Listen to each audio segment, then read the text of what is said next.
So we'll go through the list as it is. So my name is Andrew Stevens. I'm a faculty member at the University of Regina. Welcome to our Imaginary Conference in Toronto. I was actually very much looking forward to this one this summer, but welcome to the comforts of your own home and home office. This is wonderful. We are down a speaker, so that means we'll have about 18 to 20 minutes instead of the 15. So I'll just go through the list of who's joining us today. I'm really excited about this. A new and old faces of collectivism. The first set of presentations will be delivered by Mohammad Ahshanullah and Stefan Karajovic. The second presentation will be Daina Bellido de Luna de Mayea. And finally, John Budd and Ryan Lamare. And if I have made any errors in the pronunciation of your name, I will blame it on Zoom and the poor connection, and I would ask that you please correct it. So Mohammad, you have your presentation ready to go? Yes, it's already shared. Can you see my presentations? I already shared the PowerPoint. Yes, I can see it. Okay. I would ask for those who are not speaking, just to preserve the connection, if you could maybe turn your video off and mute your microphones. And if it's okay, why don't we take questions after? Actually, what do you folks prefer? Do you want to take questions after all of the presentations, the entire panel, or do you want to do it after each talk? I think like generally after each talk, sure, so that you can remember what we presented. That's fine, if that's what folks prefer. Yeah. Mohammad, when you're ready, please. Okay. Thank you very much, Andrew. So my name is Mohammad Ahshanullah, and my co-author is Stefan. So today we are going to talk about the old German model, workplace voice, and we basically focus on work council. So before starting the workplace voice and the future work councils, so we'll talk about briefly what is all about work council and how it can ensure workplace voice. So in Germany, a dual system or dual structure of employee representation established via the work council and union. In the system, union and the employers association engage in collective bargaining on a broad industrial level. They generally regulate wages and control the general matters of employment context. Union, under the German dual structure, the coverage by collective bargaining agreement is not dependent on the decision of the establishment workforces. So generally, establishment are covered by an agreement if they are member of an employer associations. So one of the survey indicate that the firm-specific agreement coverage was 41%, and the 2% of the industry level and the firm level agreement. On the other hand, German Work Council ensure an extended mechanism for establishment level co-determinations. So the right of the works are clearly defined in the Work Council constitutions, which was introduced in 1952 and later amended in 1972, 1989, and 2001. Although work councils are mandatory, legally, the law doesn't impose any obligations on employers to form work council. As a result, we can see a number of eligible establishments with or without work council,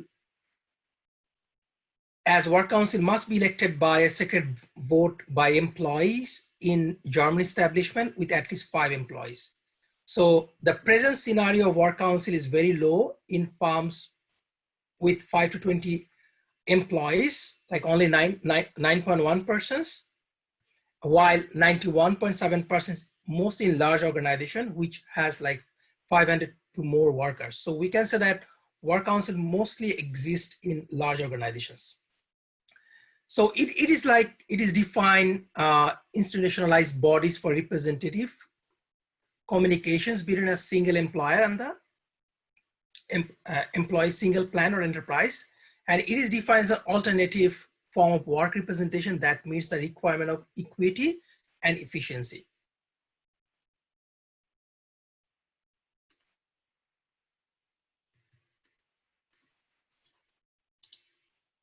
So in a study done by Muller said that work councils are formed to open the open door for collective voice and engagement of workplace democracy for the workers.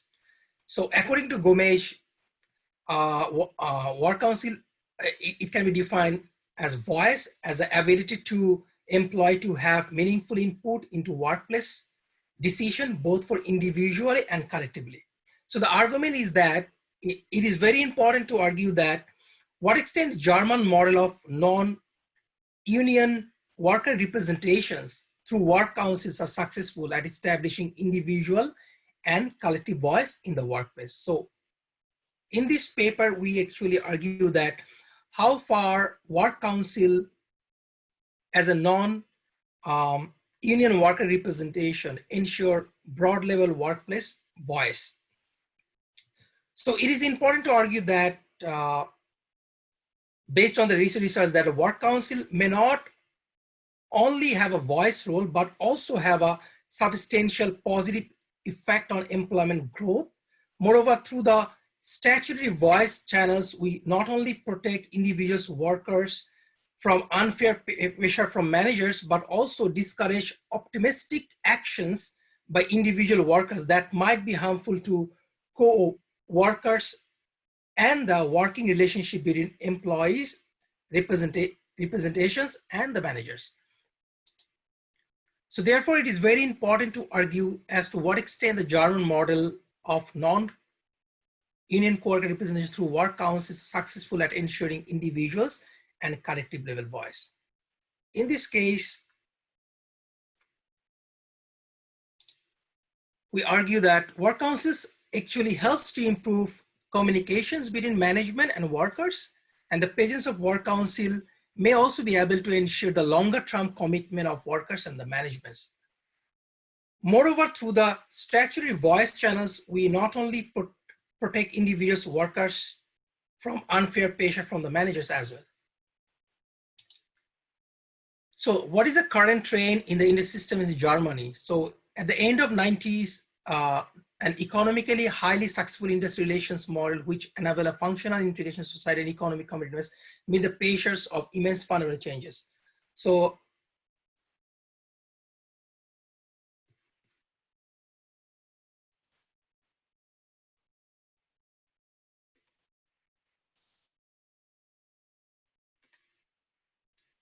while both the collective and work council coverage are facing downward grade, the work council faced steeper decline trend. Other data also indicate that the coverage of collective bargaining also declining. So if we see the current trend, we can see that there is a declining trend of work council in the industrial level. The coverage rate of both West and East Germany plants shrunk from 53% to 47% and 27%, 25% respectively in between 96 and 1998. On the other hand, the coverage rate by collective bargaining in private sector also shrunk from 72% to 65% and to 50%, 50% in 1995 and 1998 respectively in Western and Eastern Germany. So company-wide collective bargaining reached a 35% 2000 compared to 25% in 1989, which also indicate the declining trend of regional level of bargaining. Further, the most recent survey indicate that, which is done in 2006, that the coverage rate of industry level agreement has declined from 56% to 36%. So the same survey indicate that the 40 to 50% of employees in West Germany and Eastern Germany respectively worked in companies that were not legally bounded to have collective agreement. It is also relevant to mention that the collective bargaining coverage rate of Germany are moderate comparing to other OECD countries. So our research question is that, does a declining trend of work council coverage signal a fundamental decline of German traditional dual system of industry relations? And also, does a declining trend of work council coverage increase the employer's benefit at the expense of employee voice?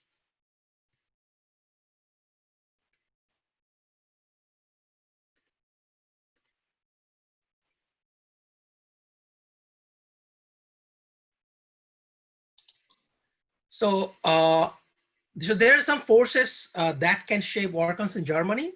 So now I request my co-author, Stefan, to continue from here. Yep. So I'm just going to go over some of the forces shaping works councils in Germany right now. So with regards to an alternative form of workplace voice since the 1990s, employee voice via roundtables or staff spokespersons has become a lot more common as an alternative representative body in Germany. With regards to lack of representation, the majority of employees in Germany unfortunately still have no representation at all at work. And this trend, of course, may have an impact on employment relations in Germany moving forward.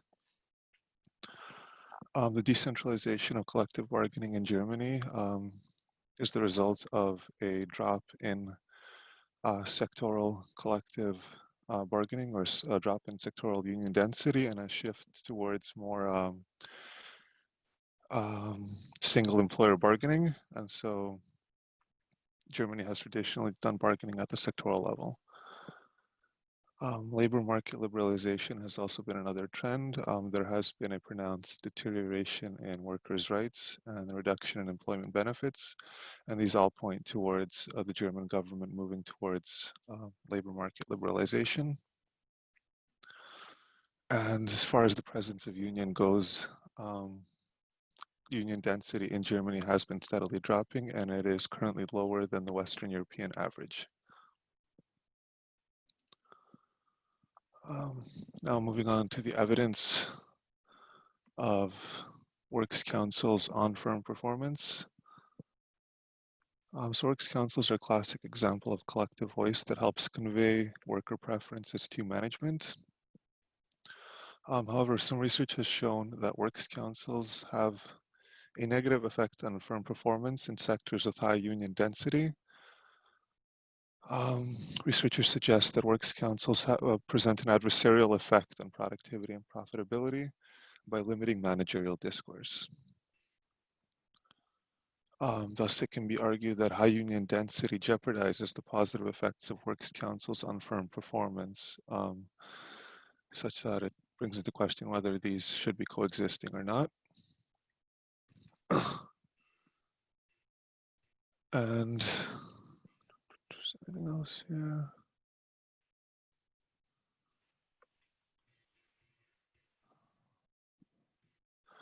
It can also be a question whether the strong institutional legal support can be able to promote firm performance or hinder firm performance is something else that we need to consider here. And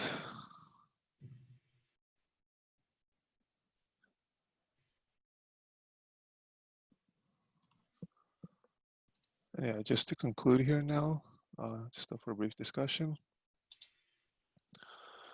We need to rethink existing provisions regarding works councils in terms of what it means for collective voice. While the legal basis for institutions has not changed, the rise of opening clauses brings changes in the internal function of works councils. Therefore, it can be claimed that these changes limit the scope of the traditional system of employment relations in Germany. One could argue that it's an urgent prerequisite to build strong connections between works councils and unions to stabilize foundational German industrial relations.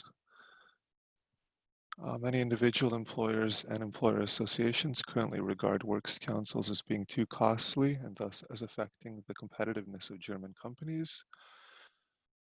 Company restructuring, deregulation of formerly state-owned monopolies, and the general shift of the economy from manufacturing to service industries have all challenged the established system of co-determination as well.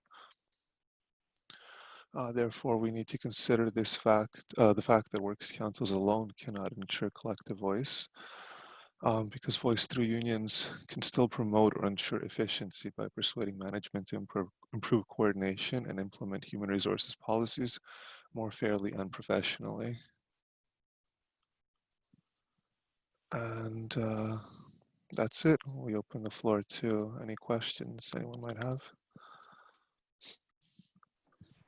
Okay, thank you. Are there any questions? You can put your name in the chat box or put your hand up figuratively here, or if there's not a rush to the mic, you can just simply turn on your camera, ask away.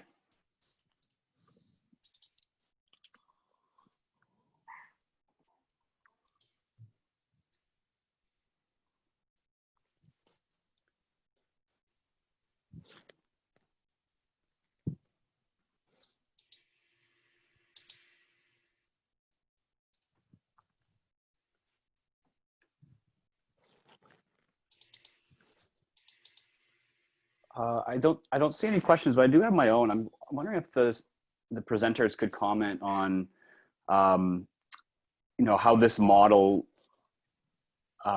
compares to other European examples of works councils. I understand that this is a very Germany specific presentation. Within the context of the EU, are we able to draw connections between other jurisdictions in the European Union? Is there something in particular about the structure of the work councils that in Germany per se that leads to those conclusions? So if we're kind of looking at this from a comparative lens or within the EU, what can be said about some of those claims and how we're balancing the effectiveness of unions and works councils as voice mechanisms, but also as impacting firm performance?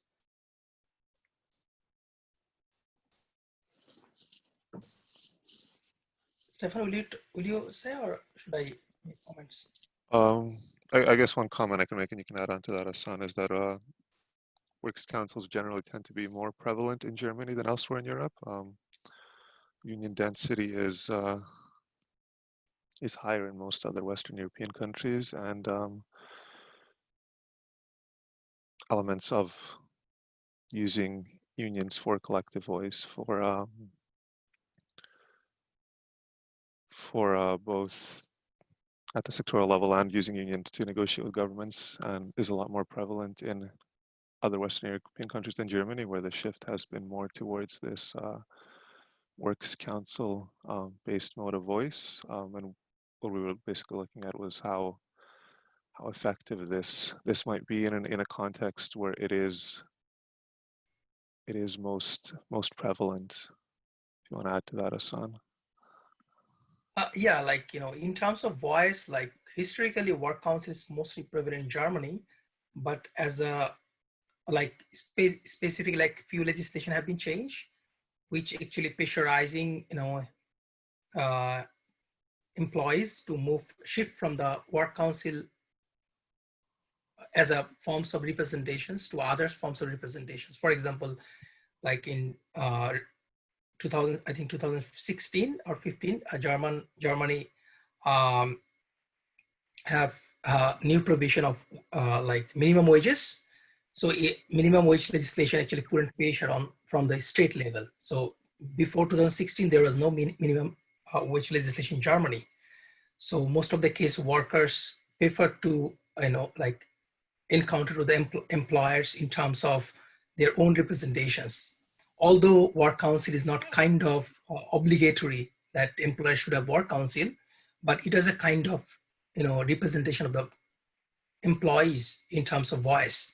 So in that case, in futures, work council as an individual body may not broaden the voice, but still work council has kind of dominance in Germany to represent employees' voice.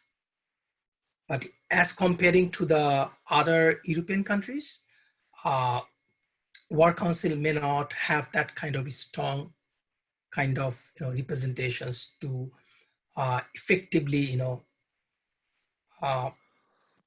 share employees voice to the employers.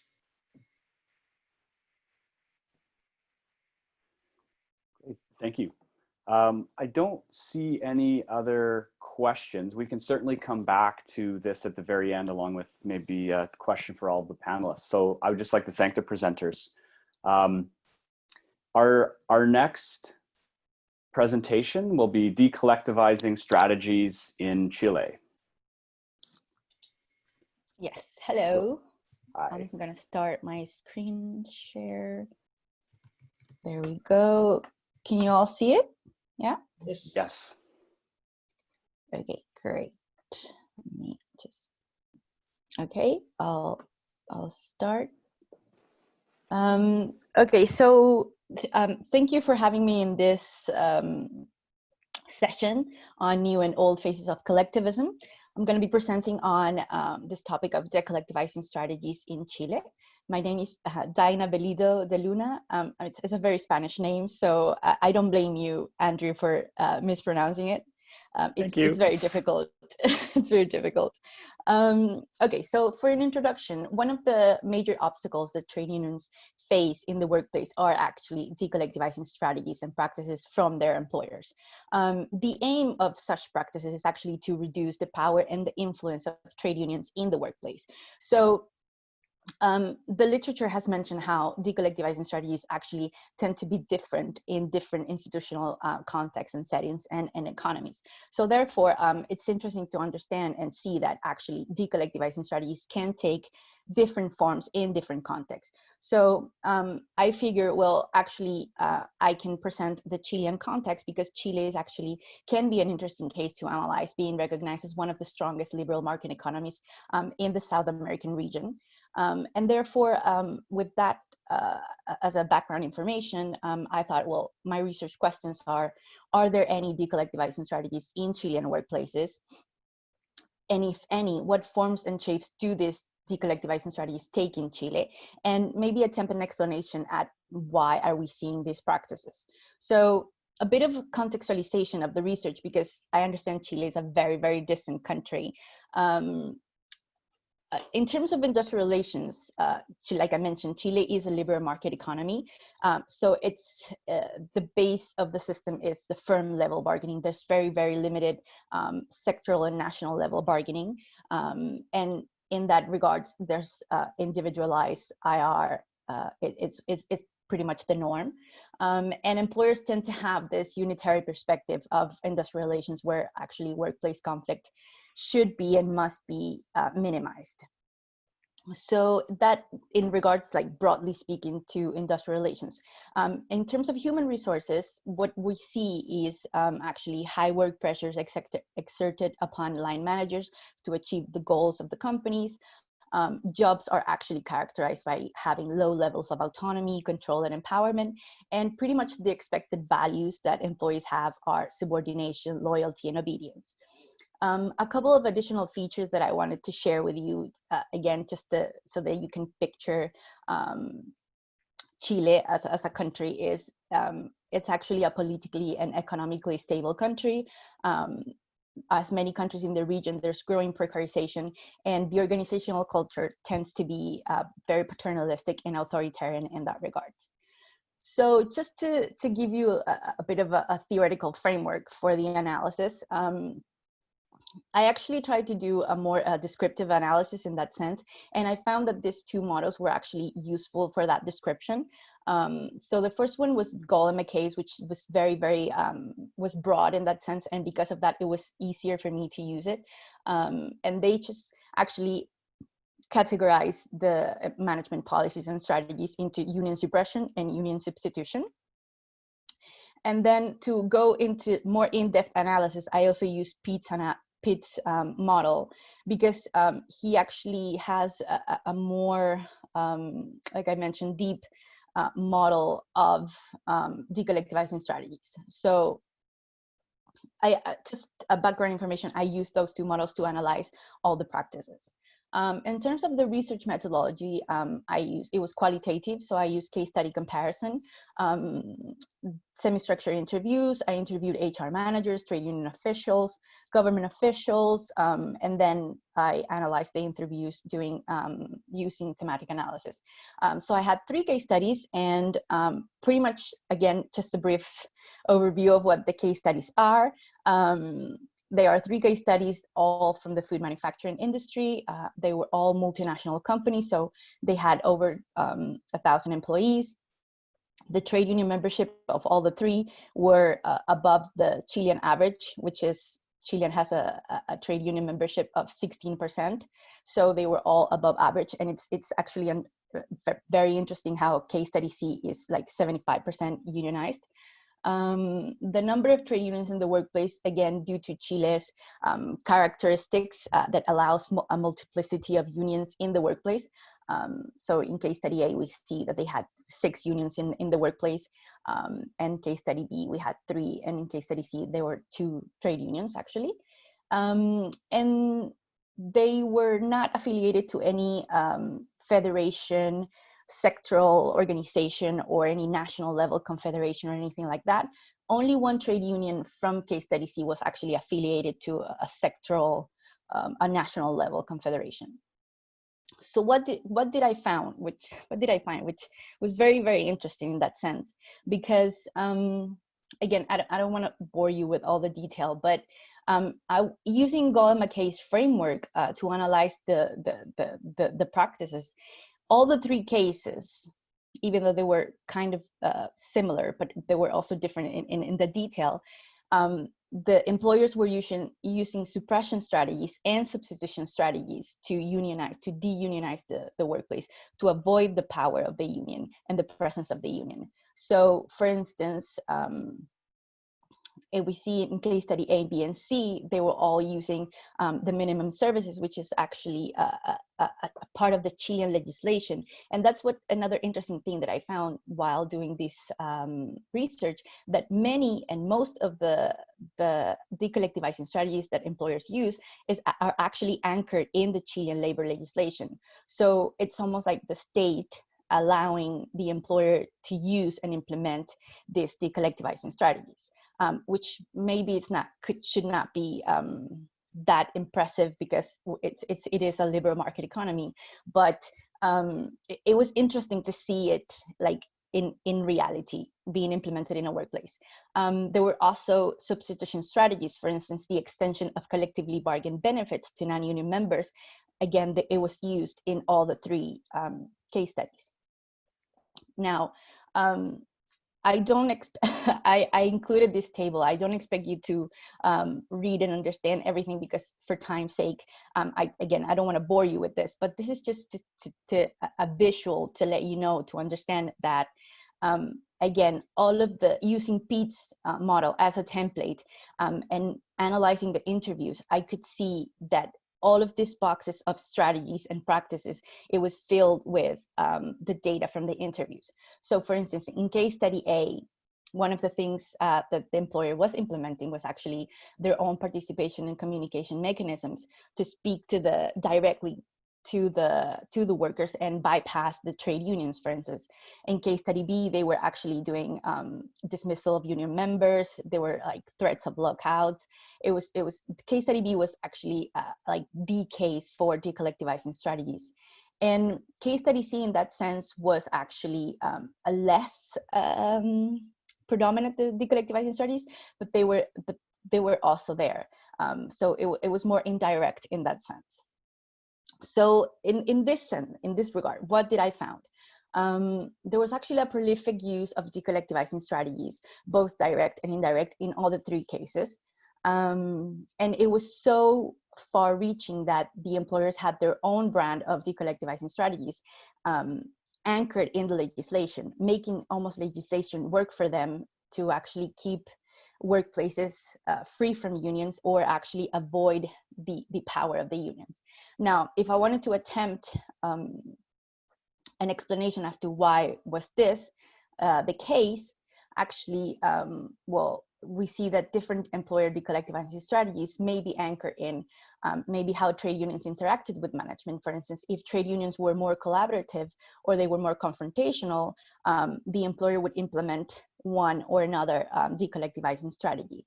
So, for instance, if I tried to illustrate it here, in case study A, if we analyze the trade union's relationship with the employer, it was more collaborative, having some tensions, and therefore the de-collectivizing strategies that the employer tried to implement were not as confrontational, but were more indirect whereas in case study B, it was very confrontational, the relationship.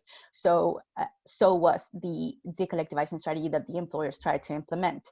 And what's also interesting with case study B is that the employer used different de-collectivizing strategies with each of the unions. So it was more confrontational with one and less confrontational with the other. So it was almost like they had their own pool of de-collectivizing strategies to work with them.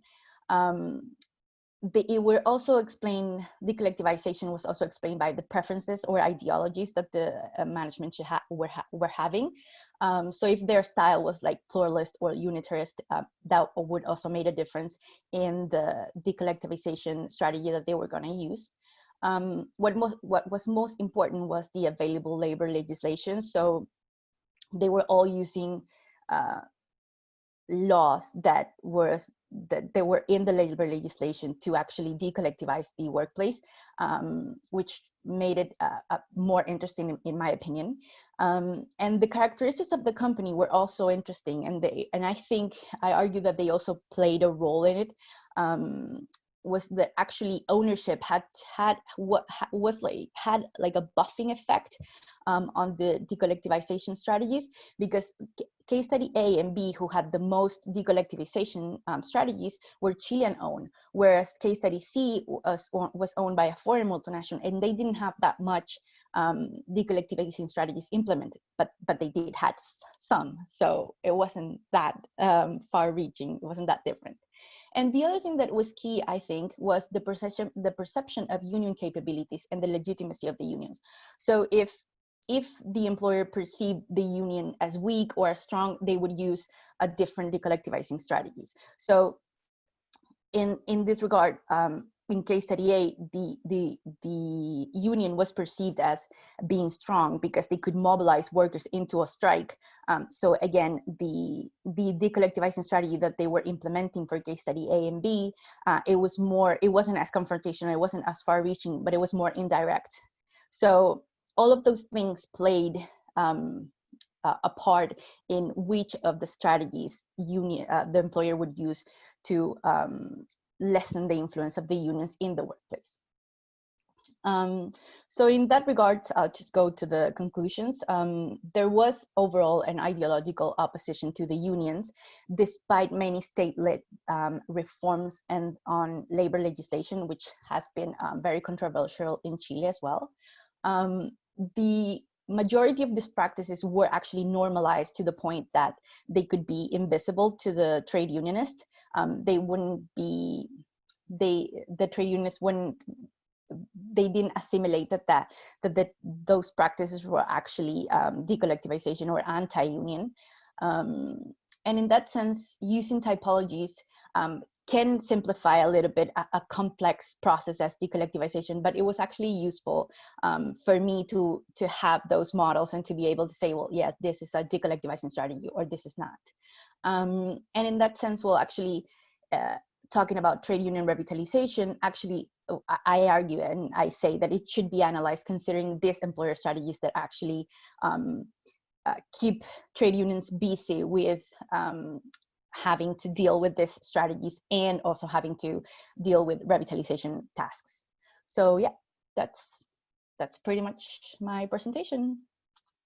I welcome any questions. Wonderful, thank you. Are there any questions for Daina?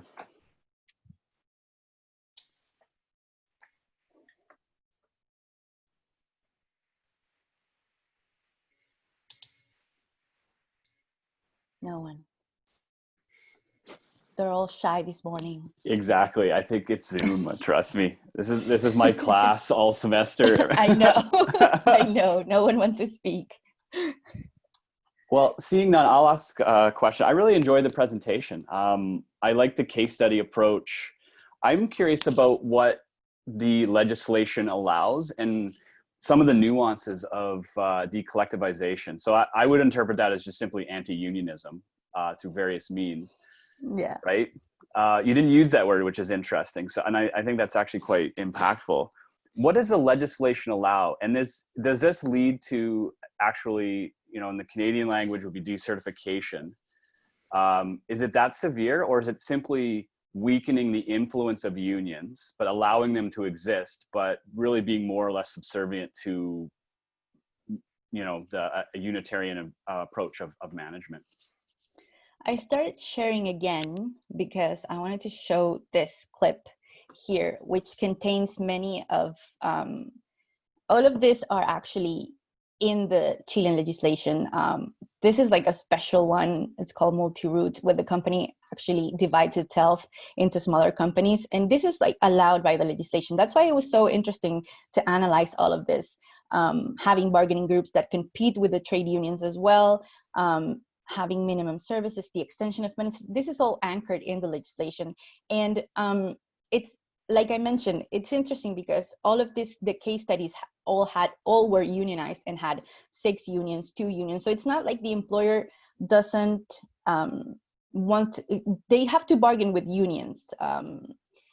They have to bargain with them because the legislation says if you have a union in place, you have to bargain, you are obliged to bargain with them. So because of that is that the employers are actually I don't know, using all of this laws and parts of the legislation to actually reduce the influence of the unions. We have unions in place, but we try to reduce the influence that they have in the workplace using this legislation.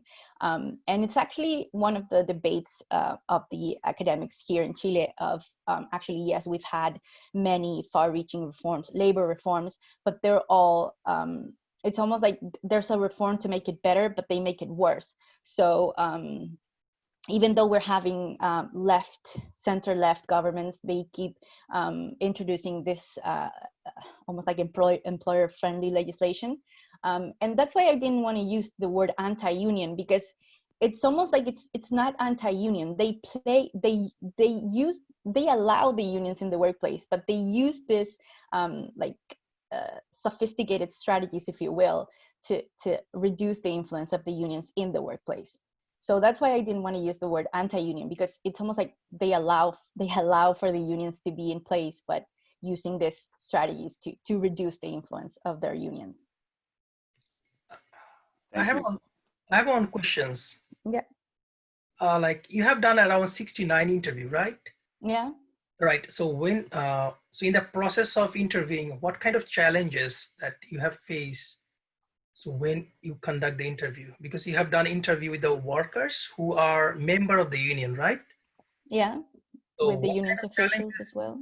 Have you faced during your interview process? I mean, because one of the main challenges is because there were a multiplicity of unions in the workplace. And they all knew that I was conducting interviews. There was almost like a fear. I don't know if a fear, but of not telling me everything that they knew, because they knew I was interviewing everyone from the 2 unions or the 3 unions. So maybe that was one of the challenges, trying to actually having them to speak to me what they were actually experiencing from the employer or from the trade unions as well. The other challenge I faced was the use of the terminology. I mean, I studied this in English, and Chile they speak Spanish, of course. So having to translate all of those, all my interviews were conducted in Spanish. So having to translate some of the meanings and the feelings that they were having into English. I mean, there was so much that was lost in translation as well. And the terminology, for instance, suppression strategy, substitution, suppression, I could easily translate, but it has a whole other meaning in Spanish than in English. So I all of those, I would say, language issues were definitely a challenge. Yeah. Mm-hmm. Yeah, I think so. Thank you. Thank you, Mohammad. Thank you. Ryan. Yeah, so I just had a quick question for you, if that's okay. I really enjoyed the presentation, and I was wondering if you think, you sort of alluded to this in your answer to Andrew's question, but I wonder if you think the sort of dynamics of the political structures or situation in Chile affect some of these sort of whatever we would call them, deunionization strategies. I think about, for instance, the move, my very sort of basic understanding of Chilean politics is that there was quite a left-leaning sort of socialist government in place until 2017, and then we've seen a shift to a more sort of right-wing government from 2017 onward, and I know we have an election coming up there in 2021, and I'm curious if you think, does any of that matter, or is this legislative sort of entrenchment present and constant across all of those shifts? You know, is it going to make a difference if we see any sort of political changes going on, let's say next year, or if we, you know, or maybe in the 2017 election? Like, does that matter at all? I mean, like you say, I actually mentioned it a couple of well, not a couple of times, but that's the debate, and that's the argument that we've had. Well, all of this legislation is started developing with Pinochet in the 70s. So he actually was the one implementing all of this liberalization and all of this like very liberal market economy and politics. So from that point onwards, we had, from the 90s, we had center-left governments that actually tried and do a lot of reforms to this legislation. But that's the argument, that's the debate, that none of those reforms have actually been able to transform and remove all of this anti-union or employer-friendly legislation. They just work. It's almost like they work around the legislation, and they promise that they're going to change, but they don't actually do it. So I don't think that if at this point, I actually don't think that having a center-left or a right-wing government would make a difference in terms of the labor legislation. Maybe in other aspects it would, but in terms of the labor legislation, I don't think it actually makes a difference, because this is so entrenched. It's so embedded in the country and in the way employers and trade unions act, that it's almost like it wouldn't make a difference if we have a center-left. It's part of the legislation, and even the center-left governments try to change it, have tried to actually change most of this, but they encounter resistance, like in the Congress or in the opposition. So it's actually, they try to reform, but it's almost like they left something worse, and they try to go around it, but they don't actually change what the problem is, and this is the result. We find many sophisticated, like I say, strategies or indirect strategies to decollectivize workplace. So actually, I don't, just like the short answer is, I don't think that we're gonna have like a much of a difference in terms of the labor legislation if we have a right wing or a left wing. Great, thank you. Thank you. Thanks, Ryan. Seeing no more questions, I'll hand the floor on to John and Ryan. If there are other questions, we have lots of time at the end. We can actually come back. Okay, thank you very much, Daina. Sorry, Daina. John and Ryan, when you're ready.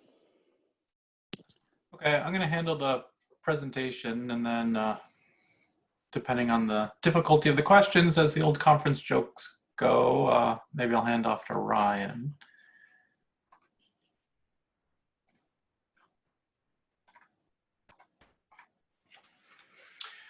Okay, so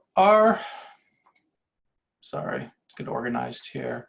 Our presentation is on the ideological distribution of union members, and we're going to start with some US data, but we have some comparisons as well internationally, which we will introduce as I go along. And so to motivate things, right, if we think about so when we talk about ideology here, we're thinking about political ideology, how far left, how far right, how centrist are individuals or institutions. And I think we commonly think of labor unions as being left-leaning in terms of their political ideology, right? Not uniformly. In the US, for example, recently, right, different unions have endorsed different presidential candidates, which have been, all left-leaning, but not to the same extent. Biden being a little more centrist than Sanders, for example. And of course, not all unions are necessarily left-leaning either. The police union being a common example of being more conservative or right-leaning. And if we think about union members as opposed to unions as organizations or institutions, we can start with sort of a similar story in which we would, commonly think of union members as being more left-leaning, but again, not uniformly, some more left-leaning than others, and again, not always. And so we've seen in the US, right, a significant fraction of union members voted for Ronald Reagan, a couple decades ago, voted for Donald Trump more recently, right? And so we think this really begs the question, well, how much do we really know about union members' ideological beliefs, right? How much do we know or not know about the distribution of those beliefs within a country? And so that really is our key empirical question here. And so we use data from the World Value Survey. There's a lot of different countries, a lot of different waves, 6 different waves for the World Value Survey. For this work, which I should have said is very early stage, so it's very preliminary. We're welcome to any recommendations, suggestions. We're going to start by focusing on the US in the most recent wave, which is wave 6, which is, different countries were surveyed in different years, but think about it as around 2011. And we're also going to do some quick comparisons with the previous wave, which was about 5 years before that. And this is a value survey, so there's lots of attitudinal questions. It's not as rich on sort of workplace measures as might be ideal. But so keep that limitation in mind. But there's 2 questions that we're focused on here in our early stage work in this project. One is just simply, are you currently a member of a labor union or not? So we're going to focus a lot of our attention on those who said yes, who are currently union members. And then we can also do some quick comparisons to the non-members. And the other key question, of course, in the study of ideology is ideology. And so each individual is asked to place themselves on a left to right scale. So they could choose any integer between 1 being extreme left and 10 being extreme right. This type of question, either from 1 to 10 or also alternatively from 0 to 10, is very common in political polling, is very common in political science research. Okay, so let's look at the distribution of this ideological measure for US union members in the most recent wave that we have data for, which is again 2011. And so here's just a histogram of the 209 union members who have ideology scores. And note that there isn't any single center measure here with a scale from 1 to 10. So 5 and 6 are the 2 center measures. And you can see that the majority of US union members are centrist, are either place themselves as a 5 or a 6 on this scale. And again, as a reminder, right, the scale goes from 1 to 10, 1 being the most extreme left possibility, 10 being the most extreme right or conservative possibility. And in fact, right, the average here is right in between the 2 center possibilities, 5 and 6.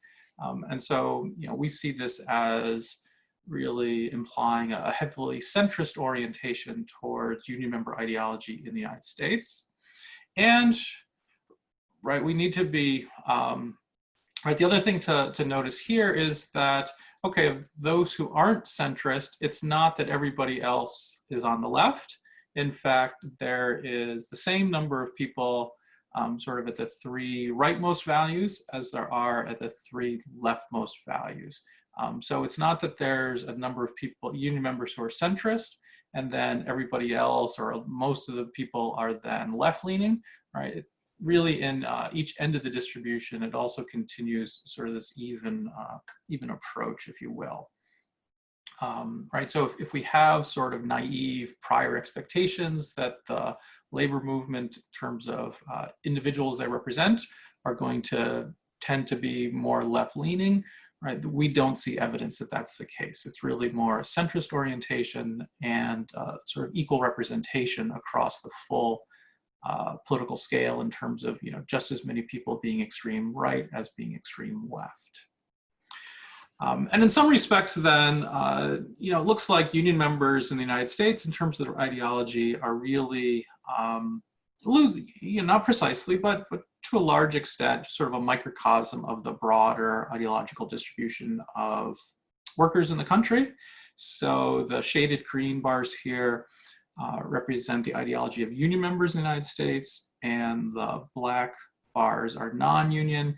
Yeah, there's some differences. The extreme right is a little more frequent in non-union compared to union, maybe not a surprise.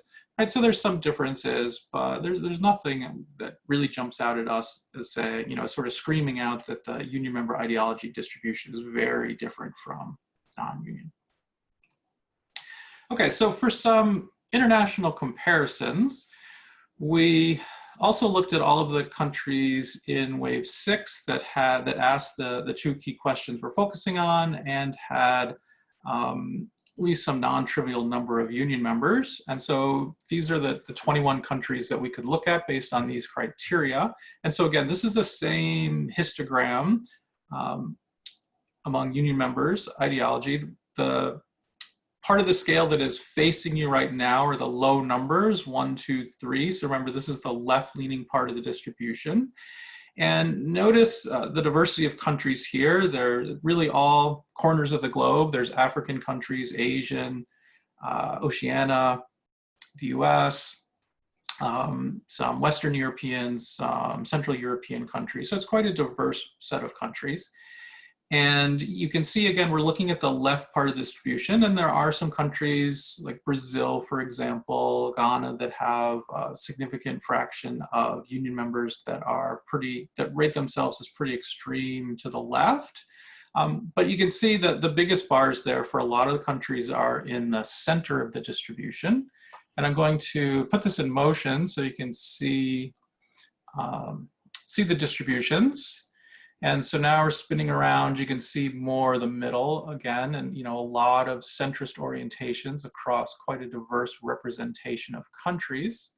And as the figure spins further, we'll get a better look at the more conservative, more right-leaning part of the distribution. And again, it's similar in broad strokes to what we saw for the US, in that, yes, there's variation across these countries, right? But there's still non-trivial numbers of employees who are out here at the rightward part, right? The extreme-ish right part of the distribution. Okay, now going to do some quick additional international comparisons, and then I'll wrap up. So this is looking at change in the union member ideology distribution. So the shaded bars are for the previous wave, and then the black outline bars are for union members. Again, this is all just union members versus union members over time. And so here in the US, you can see a slight shift towards increased polarization, right? The shaded bars are more centrist, and you can see at both ends of the ideological spectrum, the black outline bars are higher, right? So getting a little more polarized in the United States. And if we had more recent data, it'd probably be even more extreme polarization, one would have to guess, based on what we see in the US. And however, though, if we compare this to Sweden, right, we see what we think it looks like a very different distribution, right? More significant representation of 3s and 7s and 8s, almost a more uniform distribution between 3 and 8. Not quite as, not a lot of extremism, but a lot more diversity between the 3 and the 8 in terms of the ideological scale. In contrast, if we look at New Zealand, we see a leftward shift. So the black outline bars are higher on the left. Remember, the black outline bars are the more recent waves. And so you can see in New Zealand, union members, seems like their ideology is becoming more leftward, although the center is still the tallest. And in contrast, Germany, we see a different shift. Now the black outline bars, which are again are the most recent waves, are higher, more towards the right part of this scale. And so it looks like we have a rightward shift. And so, you know, just sort of casually here, it looks like the US is becoming a little more polarized in terms of the union member distribution, ideology distribution, New Zealand more leftward, and Germany more rightward. So a lot of diversity here internationally. Okay, so again, we started with the empirical question, how heterogeneous or homogeneous is the distribution of ideological beliefs within a country, with a particular focus on union members, right? And if there is a dominant ideology across these countries, it looks like it's centrism, not extremism. And, but it's not all centrist, but it's not all just left-leaning either, right? It seems that there's significant numbers of union members across a large variety of countries that not only have more left-leaning views, but also have more right-leaning views. And as I just showed you on the previous slide, it seems like countries are changing in different ways. So there's not uniformity or convergence across countries either. So just quickly in terms of some conclusions, right? One of the limitations of the data, there's lots of limitations, but one of the limitations is that we don't know whether you're in a particular union. So maybe, right, in some extreme case, you could imagine where there's actually homogeneity of ideological beliefs within a union, and all of this diversity is across unions. That might be the case in some situations, like police unions come to mind again, but it's unlikely to be a widespread case. But we don't know that for sure. So at a minimum, we can say the labor movement has diverse ideological views, which we think raises important challenges for how to build solidarity. Here in Minneapolis, of course, there's been lots of unfortunate publicity over police brutality, and that's caused rifts within the labor movement in terms of how to treat the police union. And a number of unions here have come out publicly calling for the police union chief in Minneapolis to step down, right? So there's challenges in terms of how to build solidarity. But now, again, we don't know the diversity within unions per se, but assuming that there is some similar ideological diversity within unions as opposed to within the labor movement more generally, it makes these questions even sharper, right? How do unions build solidarity? How aggressive can unions be in terms of endorsing candidates, pursuing certain political goals, right? If they have large number of union members who are centrist or right-leaning, right, don't want to alienate those workers. Just as a quick quote, Gumbel, McCormick, and Hyman have a quote in their book where a Danish trade union official said, "You can't keep your members if you try to make them Social Democratic Party members against their will," right? Which again, I think is a representation here of the challenges that unions face if you have diverse ideological views within a union. Similarly for bargaining goals, representation strategies, right? There's been a lot written about union renewal and being more aggressive and being more socially oriented and having organizing rather than servicing model approaches, right? But maybe more conservative union members just want to be serviced and they don't want to be part of a social movement. So we don't have evidence on this directly, but we think this raises these important questions and challenges for the labor movement. And so we think researchers should devote more attention to these issues. Thank you.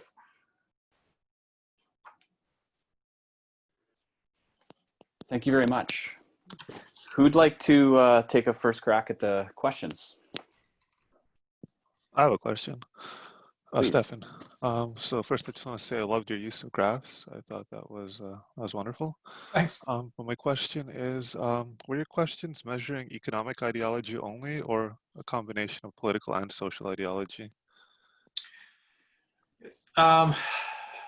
So this question is just very general. I think it's phrased as political ideology. There are some surveys where there are distinct measures and ask more economic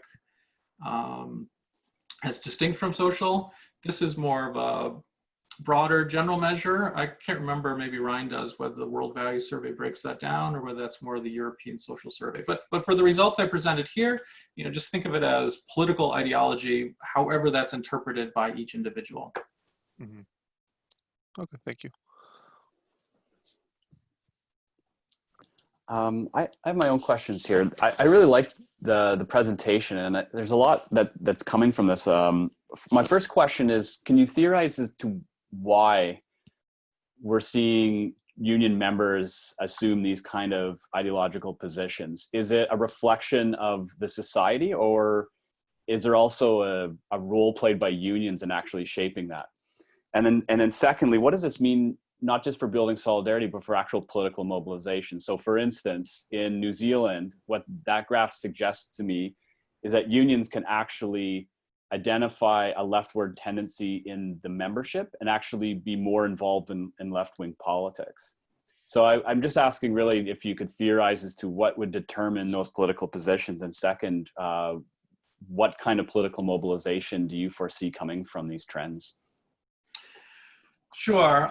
The mention of New Zealand has to turn it over to Ryan in a minute, but in terms of the first part of your questions, right? I think at least in the United States and probably Canada to a certain degree as well, right? I think for a lot of workers, unions just sort of come with the job or not, right? You go out and you're looking for a job, and the workforce is already, the bargaining unit is already represented or it's not.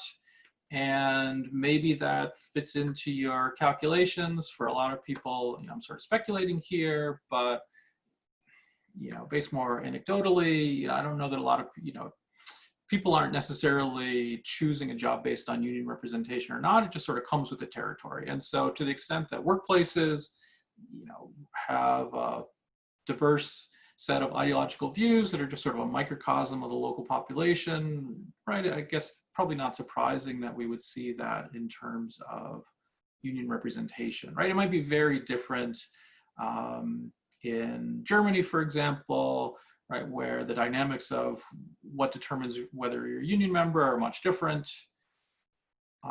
That's sort of my early speculation. In terms of the mobilization and the political aspects, I'll turn that over to Ryan.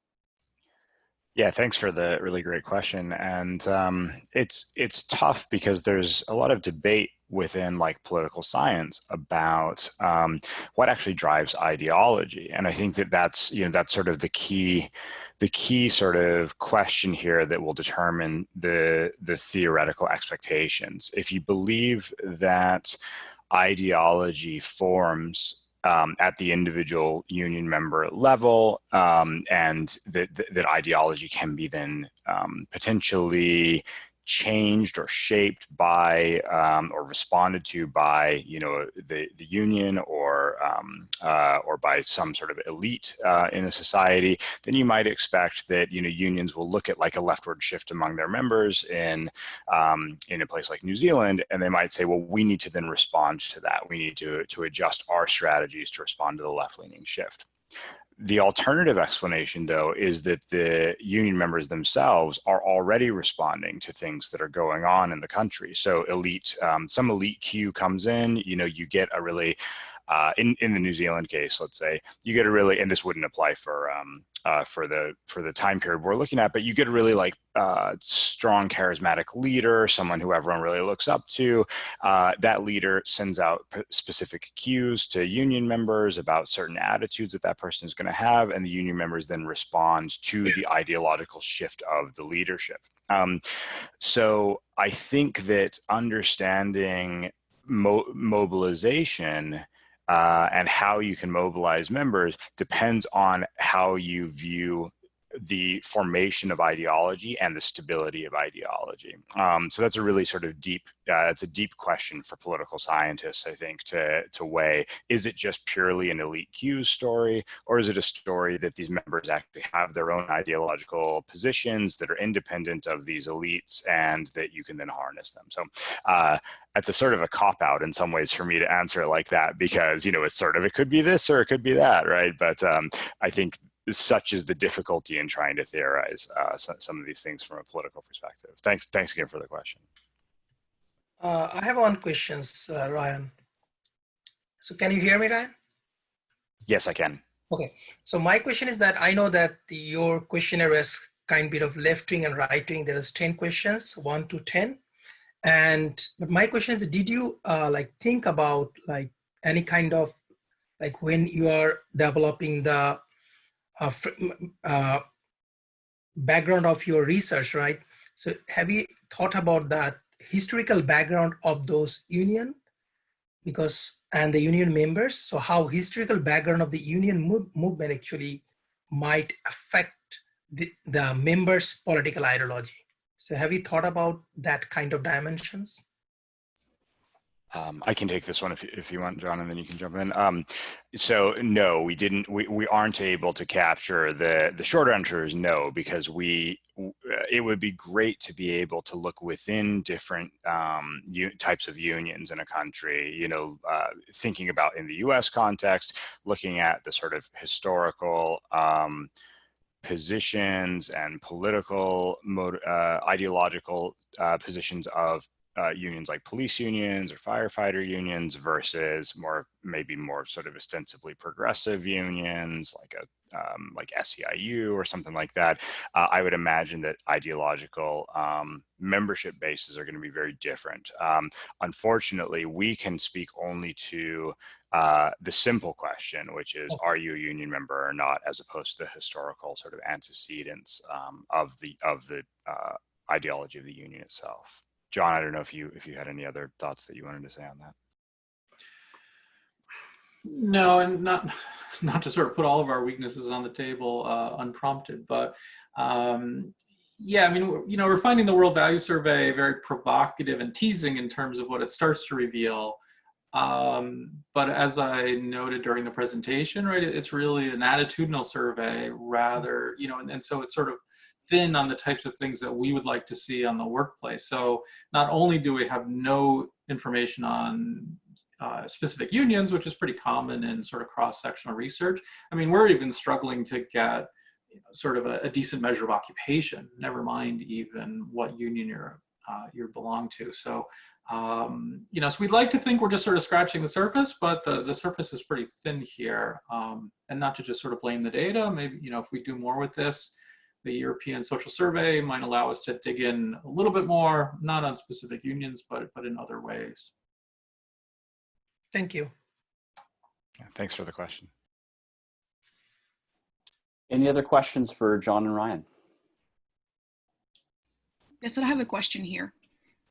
I was wondering, since this is a value survey and people are answering, sorry, Evelyn, I'm a doctoral candidate in Laval University in Canada.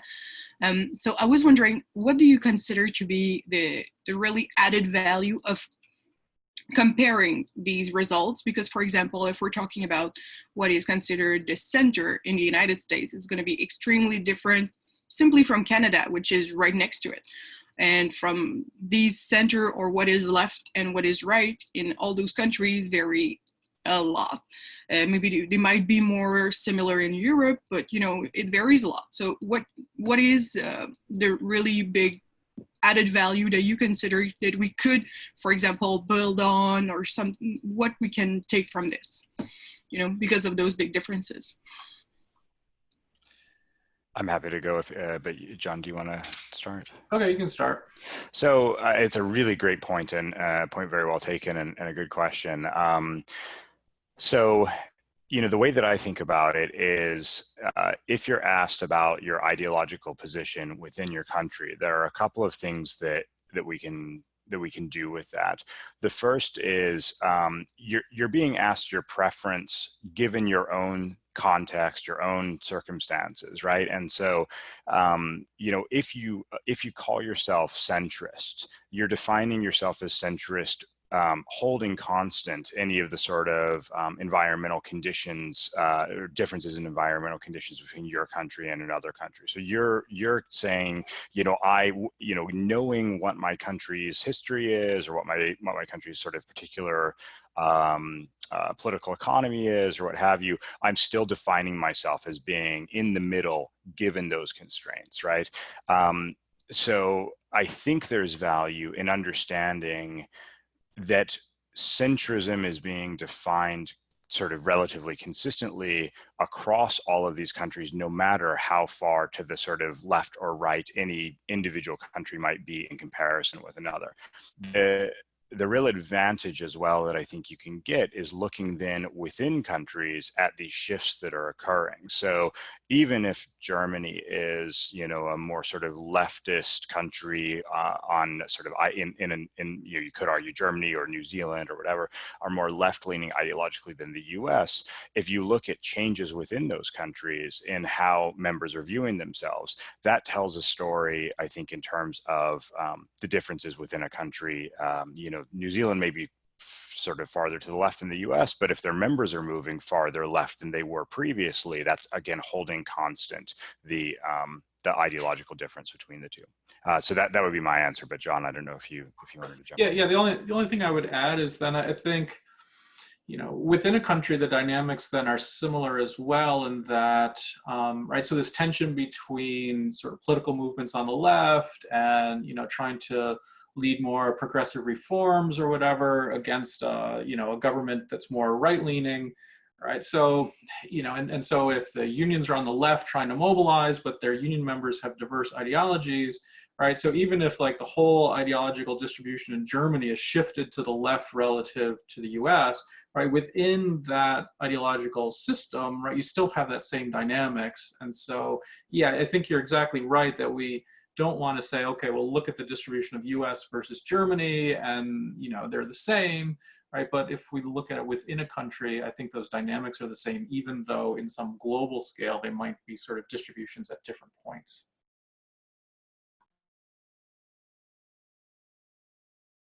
Thanks again for the great question. That's something that we need to definitely wrestle with if we develop the paper. Awesome, thank you. Any other final questions for John and Ryan? Or for any of the other presenters today? A question for Daina. So, you know, it seems like at least from the presentation here, your research has been on sort of management as drivers of these strategies, which is great. Mm-hmm. But I was wondering, you know, in your interviews and in your research, did anything become apparent in terms of union responses? Were they all passive? Were there some union responses that were more effective than others? Is there anything you could say to that? I mean, actually, my this was like a spin-off research from my PhD, and my PhD was on trade union renewal and revitalization in Chile. So actually, when I was researching renewal and the trade union responses, revitalization, I encountered these de-collectivizing strategies, and they were, I think I mentioned it, they were, for some of them, they were actually invisible. Some of the de-unionizing strategies were actually invisible to the trade union officials. They were not actually thinking, well, this is an attempt of the employer at de-collectivizing or at reducing our influence in the workplace, but it's just like the norm. That was like one view, but there was another view when they were actually when the employer was trying to actually go beyond that and actually trying to actually implement, for instance, in case study B, there were dismissal of union members when they went on strike. After the strike ended, the employer tried to dismiss and fire all the workers that belonged to that union. So in that case, the trade unions fight back, and they there's a term called legal mobilization, and they actually were going to the labor inspection and actually suing the company for all those like anti-union practices. So there was, for some of them, there was a movement, a response by the trade unions against the employer. But for some, I could say like the more indirect de-unionizing or de-collectivizing strategies, the trade unions were not actually phrasing that or framing it as a de-collectivizing strategy. And again, it was mostly because those like indirect ways of deunionizing a workplace was part of the labor legislation. So they were actually saying, because when I mentioned, well, this is actually it's almost an anti-union approach, and they said, well, yeah, but there's nothing we can do because this is part of the labor legislation, so we can't go and sue them or take them to court because we're not going to win. So it's almost like they knew, the trade unions knew when to respond and when not to respond to those practices, like I'd say. I don't know if that answers the question or not. Yeah, no, interesting. Thanks. Okay, thank you. Anyone else? Okay, seeing none, I think we're in an unprecedented situation here for a bunch of scholars to end early, but I really enjoyed all the presentations. And Evelyn, thank you very much for being on the spot if we needed any technical expertise. If we were all in Toronto, this might be the time where we gaggle and move on to lunch and maybe sneak in a beer before the next afternoon sessions. Thank you everybody for attending and for all of the participants. Hopefully one day we'll be able to see each other face to face at a future conference. Last call for questions? None? All right, well, enjoy the rest of the conference, everyone. Thank Thank you. you for sharing. Thanks, Bye, everyone. thank Thanks, you. Andrew. Take care. Bye.